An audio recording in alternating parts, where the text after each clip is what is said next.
She bit into this finger right here, which just got my stitches out. I got my PICC line out. I'm super excited this week. But I've been bumming since then because of Cleo, the little cute kitty. Frankly, that's been the most frustrating part of this whole thing.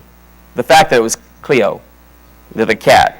When people find out, before they find out what happened, they find out that I've been hospitalized for 4 days, that I had to go through 2 surgeries and weeks of this PICC line. They're like, what on earth could that have been? And I wish I could say it was a gunshot wound, or I saved a woman from a falling piano and it's a head injury or something like that. No, it's a kitty. That's the answer to my question. It's a kitty.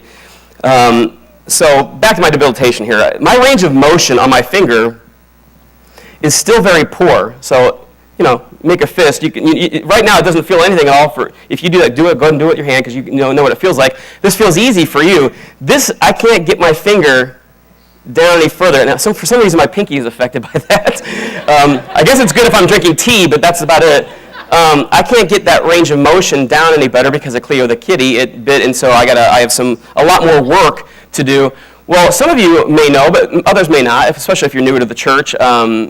Most people wouldn't know it just because I don't make it a big deal, but I have an additional deliberation about a foot and a half away from that finger that's debilitated. I have another thing that I don't remember not having. I don't know if it was just a dislocation that happened when I was very little or whether I was born with it. I have a strange elbow. Okay, so you can see one is shorter than the other, one is longer than the other. But it's not just an issue of length. My arms would be the same length if I had my radial head. Okay, there's a radius and an ulna. This is not a medical class, but if I had a radial head that did not pop out, I had a dislocation in my arm. If it had not popped out, it'd be in joint just like yours, like this one here. And so, again, you're going to want to do this because you can understand what I'm talking about. I can have a full range of motion with my right hand. This is as far as I can go with my left. All right, so I have a range of motion issue which with both finger as well as elbow. So right now, if I try to open a door with my left, I look really stupid. Like a T-Rex kind of trying to open a door. The range of motion ends up mattering in these kind of things. And but at the time, right now, this is the best range of motion I can get with these hands based on the conditions and what's going on. And frankly, I wouldn't wish it upon anybody. I mean, it's not like this is the world's life's hardest thing that's ever been experienced, but it's not fun. It's just, it's a day-by-day kind of thing. How dumb, though, would it be if someone intentionally limited their range of motion? Okay, here we're talking about these kind of things. The ability to do this, you probably wouldn't know. Has anybody got a dislocated left elbow? Okay, so nobody even knows this. Do you know how difficult it is when I go through any kind of when I go to the bank, especially when I go to McDonald's or some kind of a drive-through, you get your stuff. Do you know how hard it is to receive change? I've lost thousands of dollars on the ground at McDonald's. Okay, range of motion matters. Who would sacrifice all that money and that embarrassment of they're just like, what's wrong with you? Who would do that on purpose? If a person intentionally said, you know what, I could open it up fully. I could use my hand, I could use my fingers. I could do this, but I'd rather just go halfway with it, right? But what kind of insanity would that be? Well, in this series we're doing right now, it's called Breakthrough. It's obviously about something changing, transformation. In this series we're doing, we're exploring the first 3 books of the Torah, as well as the book of Joshua. But it's the final leg, it's the final part in this trilogy that we began about 1.5 years, 2 years ago. We did the book of Genesis, Exodus, and now we're adding this third part, what we're calling Breakthrough. And in this study, for those of you who are just joining us today, we're talking about Israel, the nation of Israel, the people of God, breaking out of the wilderness, breaking into the land of promise, and breaking through things like the falling walls of Jericho. Something if you went to church when you were a little kid, you probably saw on a little felt border in little cartoon versions, right? Things like that. They're breaking through these kinds of places. And so breakthrough makes a lot of sense. These stories in Leviticus, Numbers, Deuteronomy, and Joshua have so much immediate applicability. That's why I love the stories, because they show us ourselves. They have so much immediate applicability to breaking through addictions, breaking through relational breakdowns, breaking through dangerous patterns in our lives. It is very easy to discover this throughout Genesis, Exodus, and these last 4 books that we're studying. But do you know what? Most of our challenges in the real world. Most of the challenges in our life aren't about breaking through addictions. Though for some you might say, well, hey, John, you don't know an addiction. Yeah, I do. You just don't know it. But life isn't about the definition of addiction. That's not the biggest challenge in this world, quite frankly. I believe most nagging problems are not because of breaking through addictions, but breaking through assumptions, breaking through apathies instead. People who tragically and intentionally, or at least somehow willfully, limit the range of their life's motion purely from indifference of effort, purely from being spiritually sedentary. It's just really a choice. And they end up failing to go the full range. They go this far when they could go this far. They squeeze this far when they could go here. They fail to get the full range of what God has for them. They live in the wilderness instead of the promises God has for them. Not far off from what we've been learning through these series, and especially this time. And friends, this is something I guess I thought as an inclusion here today. I feel like it's my life's fullest calling to bring challenges to those assumptions, to bring challenges to those apathies, and to never, ever, ever quit challenging you in them. Now, of course, that's true for me, too. I'm not perfect. I've not arrived. I've got my own assumptions. I got my own apathies. But I try to put myself under daily disciplines, and we're going to talk about those things today. The daily disciplines that force me not to be sedentary, that force me not to be indifferent to God, His movement, to what He's doing in His people. God put me on this planet like He put you on it, with specific wiring and specific purposes. And I think doing that for you and for other people is part of what mine is. That may make me annoying. Nobody laughed. That seems like you actually thought that already. That was the most frightening part of my month. That may make me annoying, but so is my doctor right now, who keeps trying to pry my finger down so I get the full range. Well, that hurts. Why are you doing that? A doctor heals, it doesn't hurt. This is how you get there, John. You got to break through this thing. This is literally what he said to me the other day. I'm like, will you come preach my sermon series? It's perfect for me. So it'll finally go all the way. It'll finally go the full range of motion. Some of you today, I know it because you're a human being, because we're a room filled with human beings. Some of you are stagnant right now spiritually. Some of you are feeling indifferent about God, about what God's trying to do. Your spirituality is flatlining. Maybe some of you are out of motion. Some of you may be even going in the wrong direction. If there's two of us here, it means there's probably at least two of us that need to hear this. That may be going on with you today. So I hope you're going to listen today, because I think you're going to find something beautiful. The message is for you and the fullest range of motion. Numbers, the book of Numbers. This is the fourth book of the Bible, and it's the second book in our study we've been doing so far. The book of Numbers, where so many of these stories we find, before they break in to the land of promise, there's a lot of wandering going on. A lot of that wilderness talk and the wilderness stories are found in this book. Numbers chapter 9 is where we start today. And it's going to be pretty straightforward. You're going to find it to be highly simple, actually. Numbers 9, verse 15.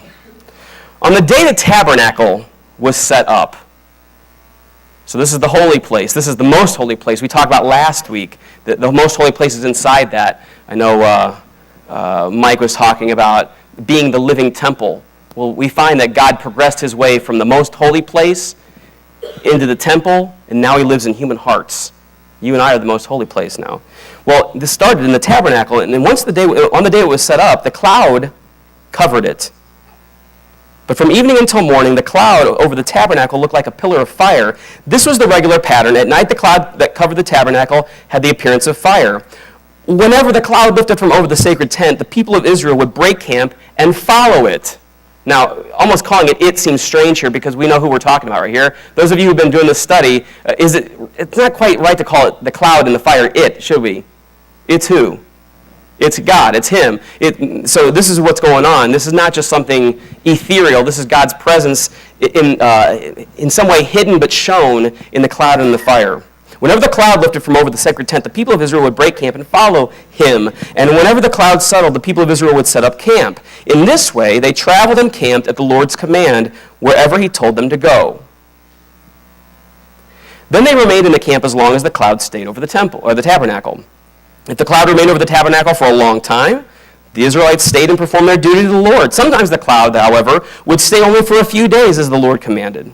Then at the Lord's command, they would break camp and move on. Okay, it's a repetition. We want to make sure you get this. This is how it happened. He would lift and move. We would follow.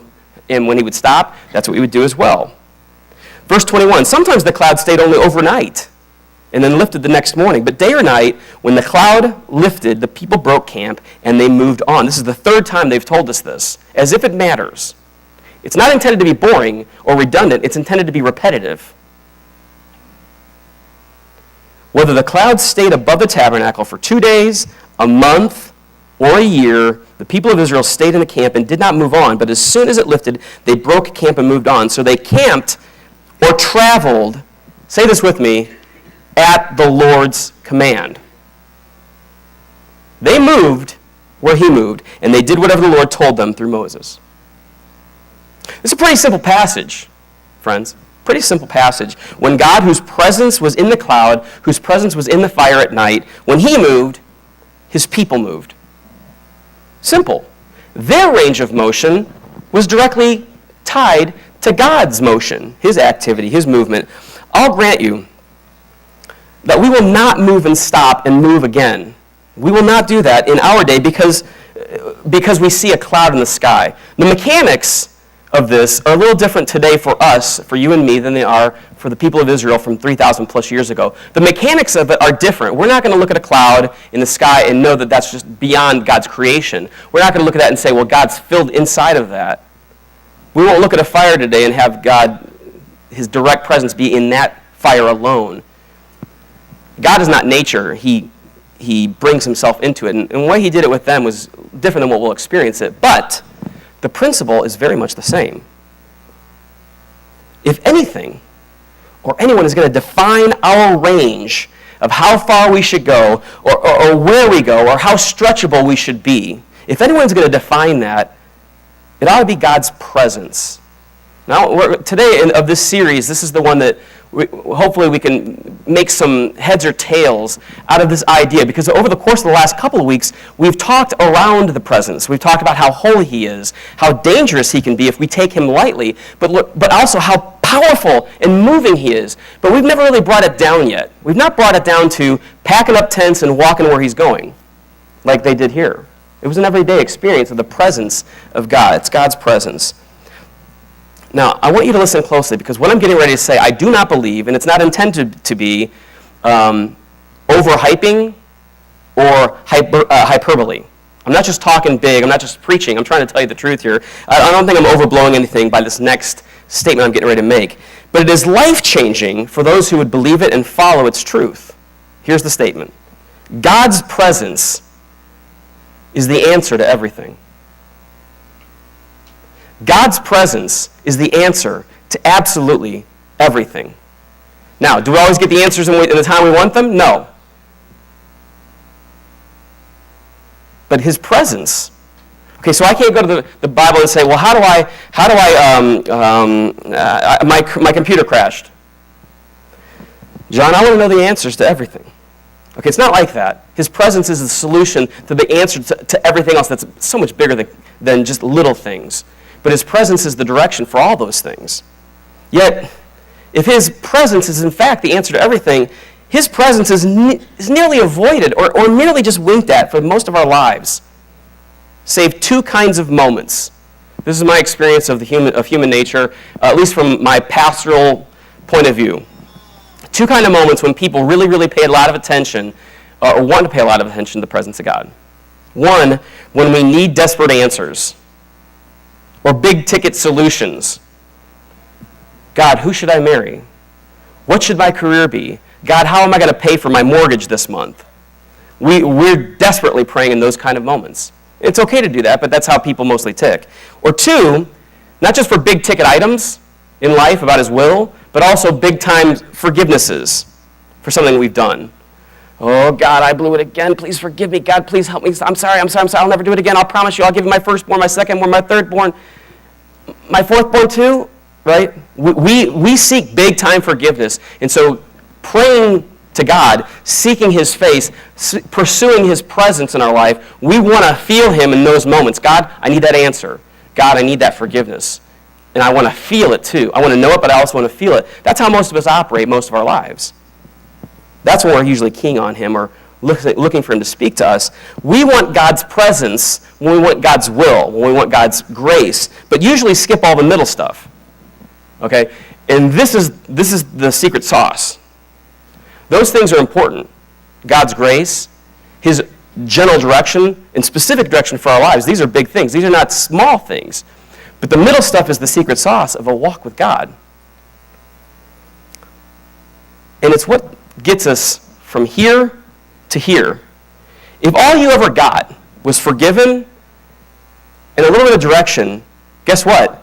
You'd still only be here in your life. Why God put you here? God didn't put you here just to forgive you. He put you here to do something and to have a relationship with you, and those things are combined. And so if I want to have this full range of motion in my walk with him, there's going to be other things that are going on. I believe in the things that we're going to talk about in a moment, these daily disciplines, this relationship of packing up a tent and following him wherever he goes. It's here where we also find, naturally, the answers to big-ticket questions. It also helps us to avoid a lot of big-time forgiveness needing. Because if we're walking with God, are we ever going to sin? Let me repeat it. If I am hand in hand with God, if I am following him wherever he goes, I'm living living inside of his presence, would I ever sin? No, so it means every time I sin, it's because I've left his presence somehow. But if we walk with him, we won't be having to do all this big time asking for forgiveness. There's middle stuff. It's a really theological term that Jesus even used. It's called the middle stuff. And that's what we're going to talk about today. God's presence is the answer to everything. In our passage today that we just read, we see a basic rule of life blowtorched. When God moves, we move with him. When he moves, we move with him. It means we have to be attentive to his presence. Now, this is an idea because up to this point, it's kind of like a cloud and a fire. Okay, yes, I want to be attentive to God's presence. I want to be connected to him. There should be a natural question that comes in all your minds. How do I do that? Because I want to. Does that just happen because I want to, or is there something I do, or is there something I'm a part of? We all want that, but there's got to be a how-to. To be attentive to his presence, to be familiar with his presence. Growing up as a kid, I grew up in most of my life in Kansas City, Missouri, and I can't say that I lived back in the day when there was black and white TV and nothing like that. I'm not that old, but where we lived was a pretty comfortable neighborhood. It was a middle class kind of everyday community in suburban Kansas City. Loved it. And what it meant is that I could kind of be hanging out with friends. Some of the nervous things that we have about our kids today, about who could grab them, who could steal them, didn't feel any of that stuff back then. And so I could be blocks away. I'd be playing basketball with my buddies. I mean, sometimes I wouldn't even tell my parents where I'm going because they just knew in general, hey, he's probably with his buddies. They had one retrieval system. We didn't have cell phones tethered to us, right? You know how I always got called back just in the right amount of time, and I knew I better respond to it? My dad has a whistle. And I don't mean like this kind of whistle. I mean a certain kind of whistle that when dogs barked, all right, it would travel over miles, kind of like an orca whale, through the ocean, and I could hear it. And I knew when that whistle was sounded, it's my dad. And attached to that is, if you come, you're going to get the blessings you need and want. If you delay, you're going to get the punishments that you need. All right? And it was this whistle. Dad, my dad's really old now, so I don't even know if he's got, he's had 17 different sets of teeth. Can you still do the whistle? The problem is our heads still work. You got it, man? Hey, he's still trying, right? He's still trying.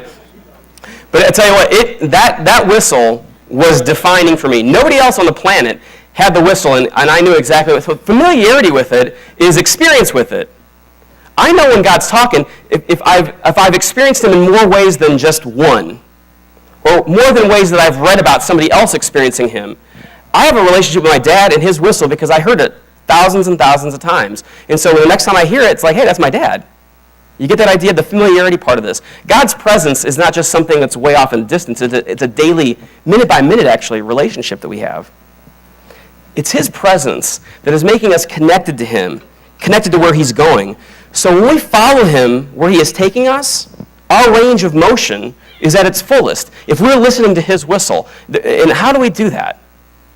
How do we stay connected to that whistle, that clear identifying personality and purpose for our lives? How do we get connected to that? How can we experience God's presence?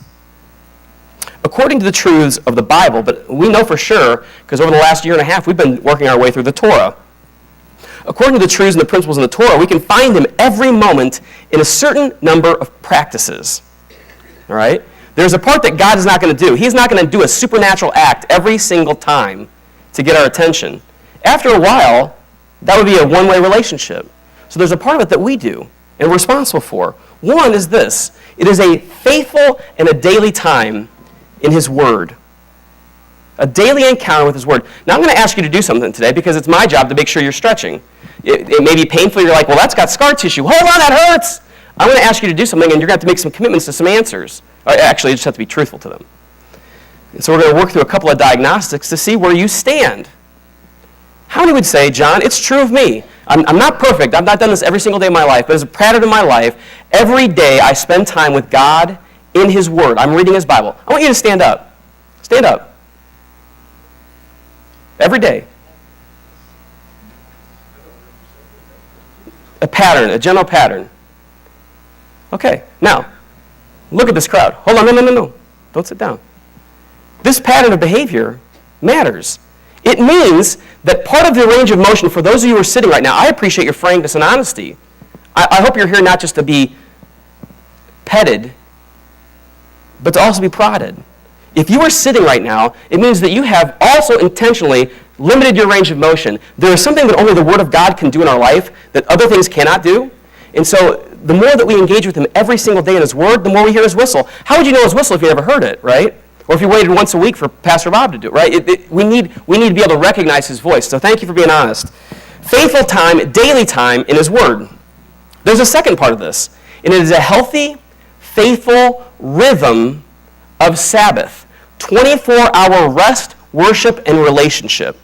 It means literally 24 hours. That's how he defines it in the Bible. Sabbath is 24 hours of rest, worship, and family. If with a faithful pattern, I know you're not perfect, and I'm not talking about your whole life, as a general faithful pattern, how many would say, John, I do Sabbath each and every week as a faithful practice, worship, family, rest. Stand up.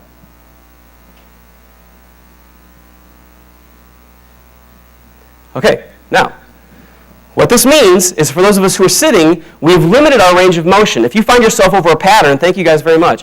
These people get to experience rest. 52 snow days a year. Rest. Oh, I've been looking forward to that day. A day of just me and God, me and family. They get to experience that, but for those of us who don't do that practice, is a faithful rhythm of hearing and knowing God's presence, because that's how he operates. He takes the rest. He exampled it for us at the very beginning. But we limit the range of motion. All right, here's another one. Here's going to be a fun one. The consistent pattern and faith practice of the tithe. Mike spoke a moment ago about giving, but tithing is more than just giving money. Anybody can drop a $20 bill in an offering plate or give it to something kingdom-oriented across the planet. Anybody can do that. In fact, most people do. Tithing is different, and the reason why is not just simply about building coffers in a church, padding someone's accounts. It's not about that. Tithing is actually not for the church. Tithing is for the giver. Because what it does is it requires us to have a genuine faith and trust test every single time we get a paycheck. Whatever your form of income is, I've got a form of income as well, right? My wife as well. We have a form of income. And God gives us 100% of it. We may work for it, but he gives life. He gives breath. He gives the blood that's pumping through our bodies. And so he gives us these opportunities, and so we have a job. And most of us have a job, most of us have an income. Well, he asks us to do something very difficult with that. At least it's difficult when we haven't practiced it yet. It's very easy once you have, because it's a decision. You'd say, I want to live either on 100% of this, or I want to live on the portion that God gave me. He wants to test me. Do I trust you? See, there's no difference with this tithing idea is no different than what the experience of the Israelites. Every day they had to walk through the desert. Every day manna came down, and they would decide, am I going to do it God's way or am I going to do it my own way? And the people who tried to do it their own way, they kept trying to gather more than they needed. Anybody remember what happens to manna when they try to gather more than they needed? It got moldy, it got spoily, it got nasty. Nobody would ever eat it. And this is what's going on in most people's lives. If you tithe, if you're a part of the daily, the faithful practice of tithing, 10% of what God gave to you, you're giving back to the kingdom of God through the ministry of the church. Would you stand up? Is this true of you? 10%. Oh, this is really hard. I mean, you're doing math. I mean, this is a literal math project. I make this amount of money divided by 10. Why do we do that? Is that about the church? All they ever want at church is my money. No, it's not about that. It's saying there's kingdom work that he is doing that needs to be invested into, but this is a faith practice. No, don't sit down yet. I want you to be honored, but I want people to feel the test of that. How many of you guys have started to do that over the last 5 years? Raise your hand. Those of you standing up. Hard to start? Was it hard to start?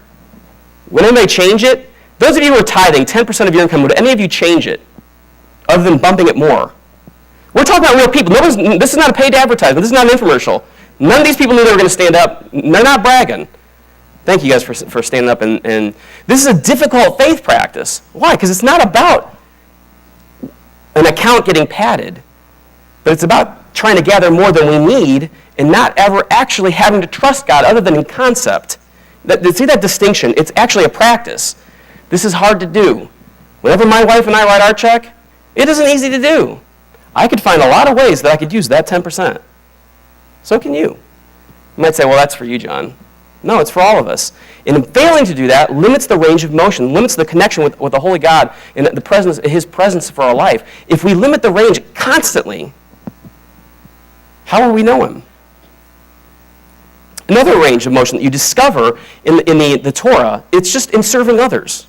It's simply in discovering God's presence because we're doing what He does. He is constantly serving. We certainly see it in the person of Jesus Christ. But even in God's presence in the work of the Old Testament, He's active. He's trying to change lives for good.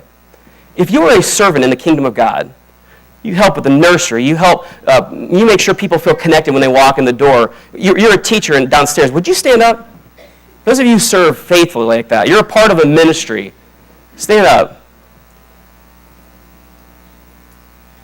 Now, again, the range of motion that becomes available, because I don't just hear God from on high. I feel Him in what it feels like to do what He does. I'm practicing His life. Serving is like that. And failing to do that means I'm not getting that range of motion. I am limiting myself intentionally. I'm failing myself to some degree because I'm not feeling what He feels like. Thank you guys so much for serving. Thank you for being a selfless people. This is not an act of embarrassment. I'm not here to humiliate. But guess what? When I go to the doctor, sometimes it hurts. He's been bending my finger very hard.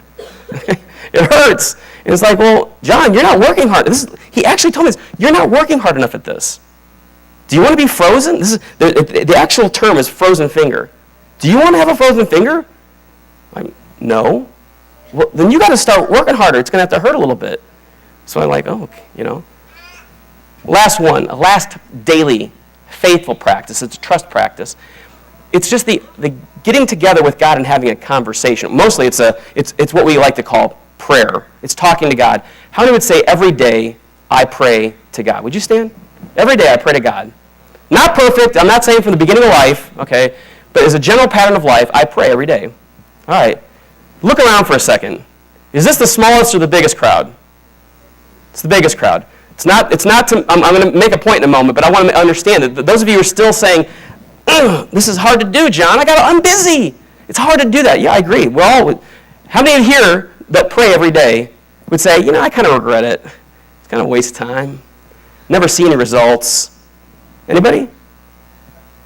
It's a daily practice because it's a daily rhythm. It's a relationship of trust with God. Thank you guys for praying, for being those kinds of people every day. Each one of these practices, individually and uniquely, extend our range of motion. It's not like one thing does everything.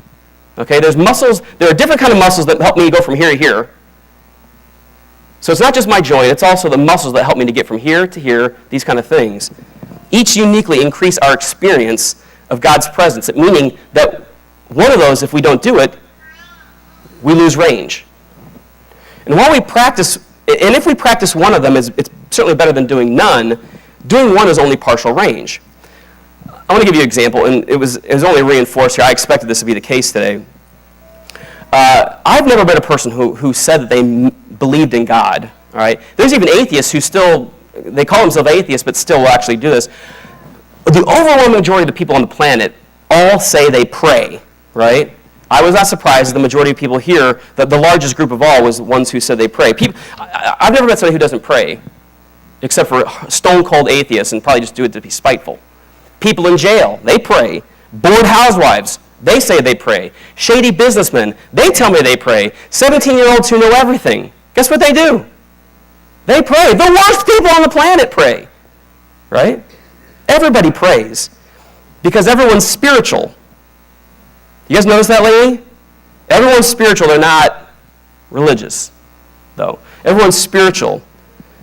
And so people will list this up. When we're talking about God and they don't have anywhere else to go, it usually sounds like they'll cut me off because they can see I'm going to be, again, I'm annoying. They're going to see I'm going to be annoying. John, I pray all the time. I pray all the time to God. As if to think, that gets me from here to here on everything about the presence of God, everything about life. And, of course, that's just not the case. As if prayer alone could do the complete amount of work to connect us to God, it would offer the fullest range of motion available to us. So if I feel semi-comfortable with them, like I'm not going to, if I can present it in a tone and they seem to be receptive to it, I may ask them a diagnostic of questions to see how they would respond. I may ask them questions like this: do you meditate and reflect upon God's Word every day to seek His presence? I pray every day. I don't know about that. Do you faithfully take one 24-hour period every single week, faithfully? Do you take that as a praise of God's presence? Take rest. Be with God's family and with your own family in that 24-hour period. Do you Sabbath? What? Is that a condition? What is that? Do you tithe your income? What do you think everybody says about that one? Right? Do you tithe your income? Do you actually give yourself a faith test of giving stuff that you've worked hard for, and then you just intentionally give it away? Do you do that? The overwhelming majority of people, of course, no. Do you serve others with sacrificial decisions of dedicating your hands and your feet to lifting other people, which is part of our church purpose too, right? It's where it all lands. Do you sacrifice? So that the next time we ask this question, in a world that is going right, every single person would do those things. John, I have established a daily discipline of reading His Word, in reflecting upon it, praying every single day. I'm tithing my income. I am faithfully doing Sabbath, and I'm faithfully serving in the community of the church, serving in the kingdom. Most people to those questions will say, well, no, but I'm spiritual. And you're left with a question like, how? Right? I don't mean to be annoying, but how? Well, I pray. But that's like one little exercise and one little muscle. That's like not even really that, it doesn't take us the full range. So that's a hard question, I think, a lot of times. And that's not just for people outside the church. It's difficult for people inside the church. Did we have a majority of people stand up on all these things? No, we didn't.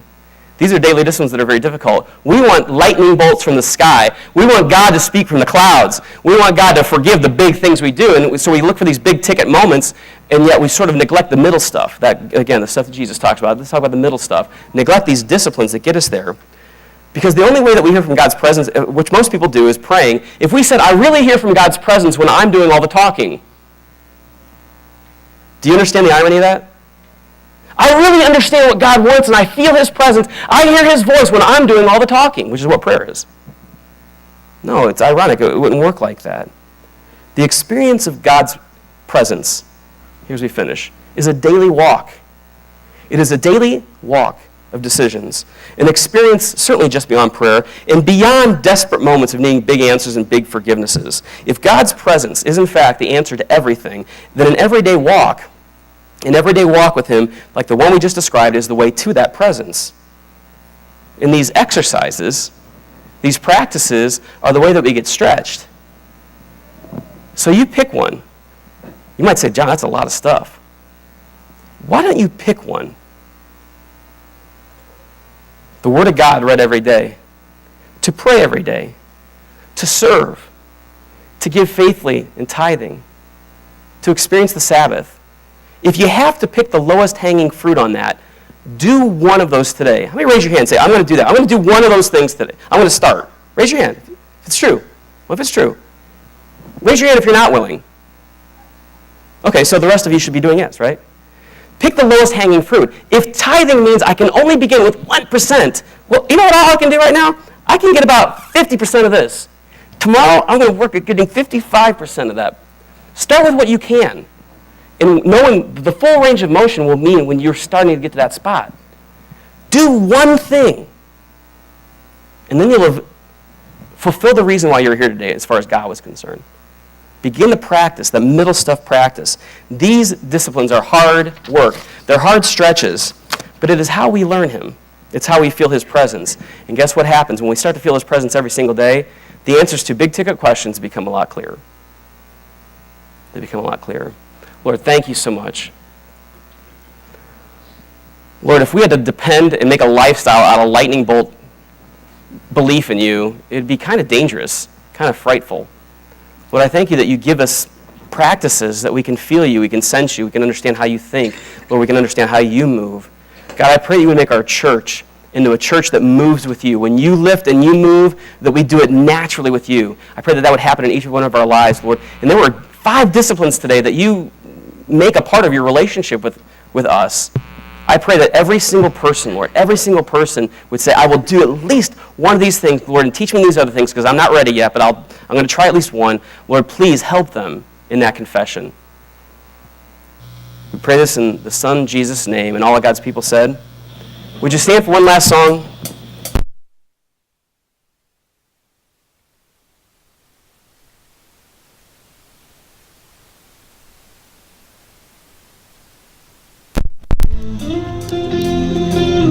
This last song has a section that says, we won't move without you. We won't move without you. That's scary. I'm a guy. I like to be in control. Ask my wife, I'm sorry. I have to know what's going on. I have to have my hands on everything. I'm a guy. And to give that to him, that's hard. But it's what we're called to do. It's our purpose, is to fulfill God's will. So as we sing that section, think about what that means for you. What does it mean to just not do anything until God commands it? Stop worrying about this and this and this and this and this and just say, God, lead my life, find my purpose, tell me what it is, let me fulfill it. So think about that this week. What is my purpose? What does God have for me? What is He asking for me? Is it a Sabbath? Then do it. Is it tithing? Then do it. Read the Word. What is it? Do it. I didn't stand up for 3 things and I'm up here every week. Yikes. I'm sorry. I'm sorry. I won't move without you.